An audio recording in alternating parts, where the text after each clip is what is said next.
आज 3 उपचुनाव होने जा रहे हैं।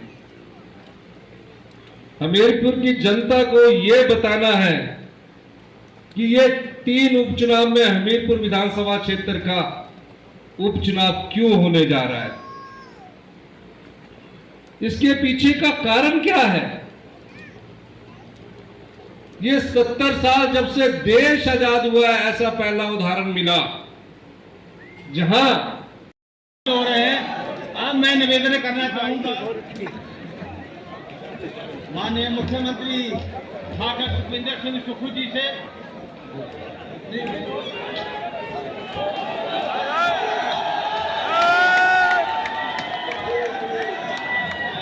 हिमाचल प्रदेश कांग्रेस कमेटी के अध्यक्ष श्रीमती प्रतिभा सिंह जी, हमारे उप मुख्यमंत्री माननीय श्री मुकेश अग्निहोत्री जी, तकनीकी शिक्षा मंत्री राजेश धर्मानी जी, हमारे सभी सम्मानित मंच पर विधायक पूर्व मंत्री रणजीत सिंह वर्मा जी, हमारे इस क्षेत्र के हमारे कांग्रेस के प्रत्याशी जो आप लोगों की सेवा में कांग्रेस पार्टी ने बड़े सोच विचार करके आपके सामने दिया है, एक ईमानदार प्रत्याशी डॉक्टर पुष्पिंदर वर्मा जी, और हमीरपुर विधानसभा क्षेत्र के सभी हमारे युवा साथियों, माताएं, बहनें, बुजुर्गों, अभी कुछ दिन पहले हिमाचल प्रदेश में चुनाव हुआ। हमीरपुर संसदीय क्षेत्र के मतदाता ने अपना परिचय दिया और पूरी हिमाचल की जनता ने इस विधानसभा में, जो कि हमारे 34 विधायक थे, 34 से बढ़ाकर 38 किया और हमारी पूर्ण बहुमत की सरकार बनी। ये भगवान का ही शुक्र है और हिमाचल की जनता का मैं धन्यवाद करना चाहूंगा कि जिस लोकतंत्र को आपने हिमाचल प्रदेश में जीवित किया है, वो लोकतंत्र भविष्य की राजनीति की दिशा और दशा तय करेगा।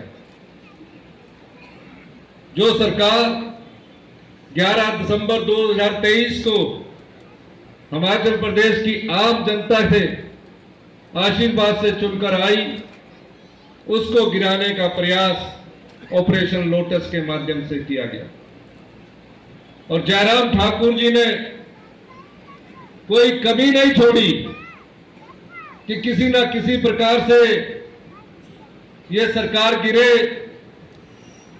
और जब सरकार पर मुसीबत थी, 28 तारीख को जब हमारा बजट पेश होने जा रहा था, 29 तारीख को वो गवर्नर साहब के पास सुबह 7 बजे ही चले गए।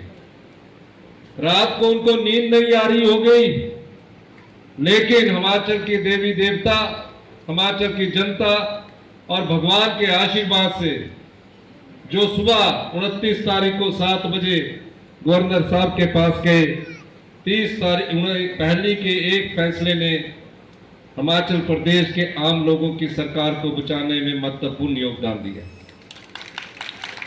क्योंकि जो 6 विधायक थे जो हमारे साथ हमेशा सौदा करते रहते थे, मैंने उनके विधानसभा क्षेत्र में सभी कार्य किए क्योंकि वो कांग्रेस के विधायक थे। मैंने कल्पना भी नहीं की थी कि वो इस तरह पार्टी को धोखा देकर जनता की भावनाओं से खिलवाड़ करेंगे। उसके बाद आज 3 उपचुनाव होने जा रहे हैं। हमीरपुर की जनता को यह बताना है कि ये 3 उपचुनाव में हमीरपुर विधानसभा क्षेत्र का उपचुनाव क्यों होने जा रहा है, इसके पीछे का कारण क्या है। ये 70 साल जब से देश आजाद हुआ है, ऐसा पहला उदाहरण मिला जहां इंडिपेंडेंट विधायक, आजाद विधायक विधानसभा के बाहर धरने पर बैठते हैं, कहते हैं कि हमारा इस्तीफा स्वीकार करो। हाई कोर्ट में अपील देते हैं कि हमारा इस्तीफा स्वीकार करो। मुझे ये बात समझ नहीं आई कि वो ऐसा क्यों कर रहे हैं। अगर कांग्रेस पार्टी ने आपका काम नहीं किया, आपको मान सम्मान नहीं दिया, तो आप कांग्रेस पार्टी का साथ छोड़ देते और भारतीय जनता पार्टी के साथ बैठ जाते। आप तो आजाद थे, आप पर कोई विप लागू तो होता ही नहीं था, आप डिस्क्वालिफिकेशन भी नहीं के दायरे में आते ही नहीं थे। क्या कारण है? आपने सोचा इसको कि आजाद विधायक जिसे हमीरपुर की जनता ने इसलिए चुनकर भेजा कि ना उन्होंने कांग्रेस के पक्ष में वोट डाला, ना बीजेपी के पक्ष में वोट डाला, और ये कहा कि ये एक आजाद उम्मीदवार है जिसकी भी सरकार आएगी, क्योंकि उस समय ऐसा नहीं पता था कि किस पार्टी की सरकार आनी है। वहां कांग्रेस की सरकार आएगी, जिस भी पार्टी की सरकार आएगी, हमारा आजाद विधायक उस काम को करेगा। और मैंने यहां सबसे पहली रैली यहां की, जो मांगा मैंने दिया। क्यों? हमीरपुर मेरा घर है, मेरा जिला है।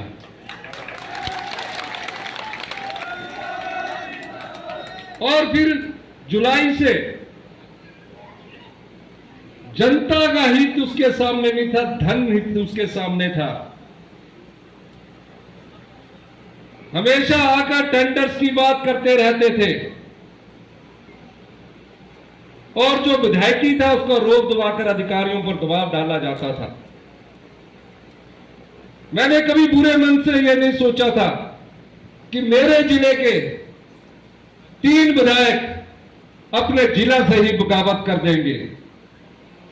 मुकेश अग्निहोत्री जी कह रहे थे कि यहां मुख्यमंत्री को क्यों ऐसा करते हैं। जनता नहीं करती, जनता हमेशा सही फैसला करती है, लेकिन जो जनता के वोट से चुनकर जाते हैं वो उनकी भावनाओं को राजनीतिक मंडी में बेचते हैं। और इस क्षेत्र का विधायक भारतीय जनता पार्टी के राजनीतिक मंडी में बिका है। वो पिछली बार भारतीय जनता पार्टी के कार्यकर्ताओं को और कांग्रेस के कार्यकर्ताओं को हराकर आजाद उम्मीदवार के रूप में चुनाव जीता है। मैं तो भारतीय जनता पार्टी के ईमानदार कार्यकर्ताओं से भी ये कहना चाहता हूं कि ये चुनाव 3.5 साल के लिए हो रहा है। 3.5 साल हमारी सरकार को कोई खतरा नहीं है। हमारा ईमानदार प्रत्याशी हमारे पुष्पिंदर वर्मा जी आपके सामने हैं, आप इन्हें जिताइए। मैं दावे के साथ कह सकता हूं हमीरपुर के हर क्षेत्र में अभी भी विकास हो रहा है और उस विकास में और तेजी लाई जाएगी, ताकि एक सच्चा सेवक, एक सच्चा प्रतिनिधि आपके रूप में कार्य करेगा। अब ये इतिहास ऐसा रचा गया, 3 आजाद विधायक कहते हैं कि हमें कांग्रेस पार्टी ने काम नहीं किया इसलिए हम इस्तीफा दे रहे हैं। मान लीजिए गलती से ये जीत गए तो सरकार किसकी है? पूर्ण बहुमत की। फिर कौन आपके काम करेगा? फिर कौन आपके काम करेगा? तो ये जो जनता की आंखों में धूल झोंकने का कार्य ये बिके हुए प्रत्याशी ने यहां से किया है, उसको सबक सिखाने का वक्त आया है। जयराम ठाकुर जी बार बार कहते हैं, यहां भी नॉमिनेशन में आए, कहा ये 3 सीटें हम जीतेंगे, 4 सीटें तो आप हार चुके हैं। ये 3 सीटों में मैंने सबसे शक्तिशाली प्रत्याशियों को उतारा है।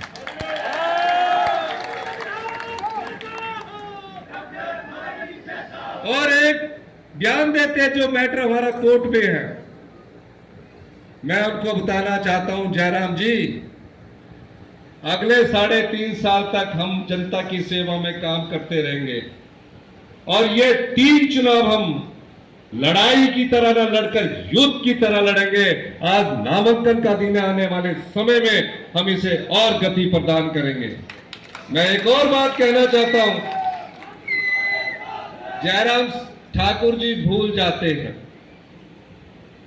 जब बजट सत्र था और बजट पास हुआ, किस तरह विधानसभा के अंदर आकर आपने अध्यक्ष महोदय की कुर्सी को पैरों से धक्का दिया, कागज फाड़े और हम